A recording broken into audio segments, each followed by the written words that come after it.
Good evening dear students. So आप लोगों को मैंने इससे पहले जो वीडियो भेजी थी फंक्शंस, ऑपरेटर्स एंड फंक्शंस की, तो उसमें बहुत से बच्चों को दिक्कत आ रही थी फंक्शंस में। ठीक है, सो फंक्शंस क्या होते हैं आपके, मैं दोबारा एक्सप्लेन कर रही हूँ, इसमें दोबारा से ध्यान से सुनो। फंक्शंस क्या होते हैं आपके, फंक्शंस आपके जो आप सेट ऑफ लाइंस है या कोड्स है जो कि आपके एक कंप्लीट फंक्शन, एक सिंपल टास्क को कंप्लीट करते हैं। ठीक है, जैसे सपोज आपका एक फंक्शन है जिसको आपने नाम दिया ऐड। ठीक है, तो फंक्शंस हम किसके लिए यूज करते हैं कि जब हमें सपोज, देखो फंक्शंस क्या होते हैं कि आपको सपोज कैलकुलेटर है, उसमें आपके अलग अलग फंक्शंस है, ऐड है, सब्ट्रैक्ट है, तो उनके लिए हम एक अलग से सेट ऑफ लाइंस लिख देते हैं, अलग मॉड्यूल बन गया। तो ये ऐसे ही वो ऐड का मॉड्यूल अलग ऐड का काम करेगा, सब्ट्रैक्शन का मॉड्यूल सब्ट्रैक्शन का, तो इन सबको हम क्या बोलते हैं, फंक्शन। तो सी या C++ में हमें ये फंक्शंस क्या करने पड़ते हैं, पहले डिक्लेयर करने पड़ते हैं, यानी कि हमें कंपाइलर को पहले बताना पड़ेगा कि ये हमारा फंक्शन। तो उसको बताने के लिए देखो क्या फॉर्मेट होता है सी में कि फर्स्ट ऑफ ऑल पहले आप उसका क्या बताओगे, फंक्शन की टाइप, कि फंक्शन किस टाइप का, वो आप लोगों को पता है, इंटीजर, कैरेक्टर, कुछ भी हो सकता है। देन आप क्या बताओगे आप कि फंक्शन का नाम क्या है, एफ नेम। देन हम उसके ब्रैकेट्स आएंगे, ब्रैकेट में हम क्या लिखते हैं, उसकी आर्ग्यूमेंट्स। आर्ग्यूमेंट्स मतलब वो किस टाइप के साथ, डाटा के साथ और कितने डाटा के साथ डील करेगा। जैसे सपोज हमें दो फंक्शंस को क्या करना है, ऐड करना है, तो उसकी दो आर्ग्यूमेंट्स है जिसमें 1 2 3 कितनी भी हो सकती हैं। तो पहले उनका टाइप बताओगे, देन उसकी आर्ग्यूमेंट 1, देन उसका अगली आर्ग्यूमेंट का टाइप, अलग अलग टाइप्स की भी हो सकती है आर्ग्यूमेंट, जरूरी नहीं है कि सेम टाइप की हो। देन आर्ग्यूमेंट 2 सो ऑन, कितनी भी हो सकती है। देन हम स्टार्टिंग ब्रेस लगाएंगे, जैसे आप मेन फंक्शन में करते हो, वॉइड मेन, वॉइड मतलब टाइप उसका कि वो क्या रिटर्न करेगा, कुछ नहीं, तो वॉइड उसका नाम, देन उसकी आर्ग्यूमेंट्स हमने स्किप कर दी, उसकी स्टार्टिंग ब्रेस, एंडिंग ब्रेस। ठीक है, अब इनके अंदर जो जो लाइंस आप लिखते हो वो होती है आपकी फंक्शन की बॉडी। ठीक है, ये आपकी फंक्शन बॉडी है, ये आपकी क्या बताएगी कि आपके फंक्शन काम करेगा क्या।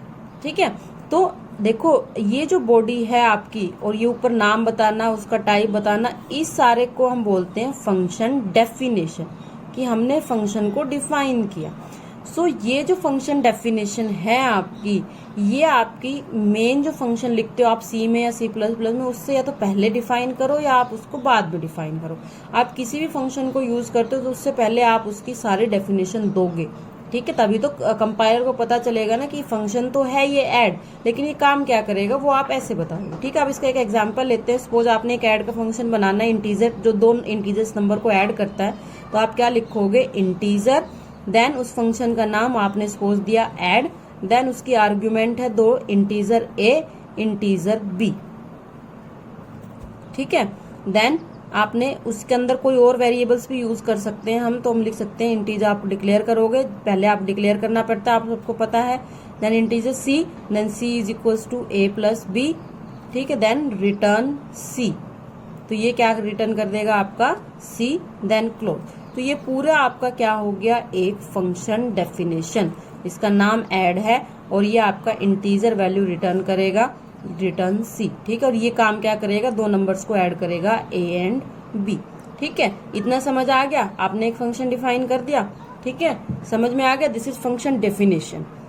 ठीक है, सो अब नेक्स्ट देखो कि अगर आप सपोज कोई प्रोग्राम लिख रहे हो, अब एक प्रोग्राम लिखते हैं, यहाँ पे फर्स्ट आप हेडर फाइल्स इंक्लूड करोगे, देन यहाँ पे आप क्या बता रहे हो, फंक्शन। ठीक है, तो फर्स्ट आपने लिखा इंटीजर, देन आपने उसका नाम लिखा ऐड, देन उसकी आर्ग्यूमेंट्स। ठीक है, अब इतना भी लिख सकते हो आप। ठीक है, तो जब आप सिर्फ फंक्शन का नाम और उसकी टाइप बताते हो और उसकी आर्ग्यूमेंट्स अभी डिफाइन नहीं करते हो, कर भी देते हो, सपोज आपने लिख दिया इंटीजर A, इंटीजर B। ठीक है, तो सिर्फ इतने को फिर आपने सपोज लिख दिया वॉइड मेन। अगर आप इतना करते हो तो ये आपका क्या है, फंक्शन प्रोटोटाइपिंग, इसको हम क्या बोलते हैं, प्रोटोटाइपिंग। ठीक है, लेकिन आप यहाँ पे डेफिनेशन नहीं दे रहे हो, आपने पूरा मेन काम कर लिया, उसके बाद यहाँ पे आप डेफिनेशन दे रहे हो, इंटीजर ऐड, तो ये भी सही है आपका। यहाँ पे अगर आप डेफिनेशन देते हो तो भी सही है। ठीक है, तो अब हम ऐसे ही करेंगे, हम यहीं पे डेफिनेशन देते हैं। आपने दो हेडर फाइल्स लिखी, देन आपने एक फंक्शन डिफाइन किया इंटीजर ऐड। ठीक है, उसकी 2 आर्ग्यूमेंट्स दी, इंटीजर ए इंटीजर बी। ठीक है, दिस इज आपका फंक्शन प्रोटोटाइपिंग। आपने पहले से कंपाइलर को बता दिया कि हमारे पास फंक्शन है, आप उसको हम डिफाइन करेंगे। डिफाइन मतलब वो क्या काम करेगा, वो सारी इंस्ट्रक्शंस लिखेंगे। आपने लिखा इंटीजर सी डिक्लेयर किया, then C is equals to A plus B, then return C. Okay, ये हो गया। देन आपने फंक्शन क्लोज कर दिया, ये आपका पूरा फंक्शन डिफाइन हो गया। देन आप लिखोगे वॉइड मेन। ठीक है, वॉइड मेन में आप जा रहे हो। वॉइड मेन में देखो आपका क्या आ रहा है, आपने सपोज कुछ भी डिफाइन किया, यहाँ पे और सारी इंस्ट्रक्शन लिखी, अब आपको ऐड की जरूरत पड़ी तो आप सीधा उसको इंटीजर ऐड वगैरह कुछ नहीं लिखोगे, आप सीधा क्या लिखोगे, ऐड 40।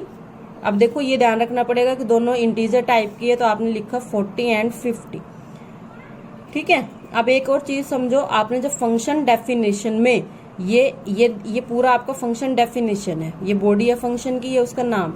फंक्शन डेफिनेशन में जो आर्ग्यूमेंट्स डिफाइन की है ए एंड बी, इनको हम बोलते हैं फॉर्मल आर्ग्यूमेंट्स। ठीक है, और जो फंक्शन में आपका ये हो गया फॉर्मल आर्ग्यूमेंट्स। देन आपने ये जो आपकी 40 एंड 50 ये जो वैल्यू पास ऑन की है, इनको हम बोलते हैं एक्चुअल आर्ग्यूमेंट्स। ठीक है, समझ में आ गया, जब हम फंक्शन को कॉल करते हैं। अब ये देखो, जब हमने लिखा ऐड, यहाँ पे आपने ऑल इंस्ट्रक्शन लिखी, देन बीच में आपने लिख दिया ऐड, तो ये हम क्या कर रहे हैं, कॉलिंग अ फंक्शन। आपने क्या किया, एक फंक्शन को क्या किया है, call. This is called calling a function. ठीक है, अब समझ में आ गया, ये फंक्शन डिफाइन कर दिया आपने, यहाँ पे आपने फंक्शन को कॉल किया। जैसे ही यहाँ पे ये ऐड आएगा, वो कंट्रोल कहाँ चला जाएगा, यहाँ पे। ठीक है, कंट्रोल कहाँ चला गया, आपके पास ऐड के पास। यहाँ से वैल्यू पास ऑन होगी, ए है, ए में स्टोर हो जाएगा आपका 40, 50 स्टोर हो जाएगा बी में। ठीक है, यहाँ पे C is equals to A plus B, A की वैल्यू 40, बी की वैल्यू 50, रिटर्न सी, तो 90 वैल्यू रिटर्न होके वो आपकी, सपोज यहाँ पे लिखा आपने z is equals to add, तो वो वैल्यू यहाँ पे स्टोर होगी z में आके। ठीक है, so this is called calling a function. और ये फॉर्मल आर्ग्यूमेंट्स, ये एक्चुअल आर्ग्यूमेंट्स। अब देखो इसमें ये आपका क्या हो गया, कॉलिंग अ फंक्शन।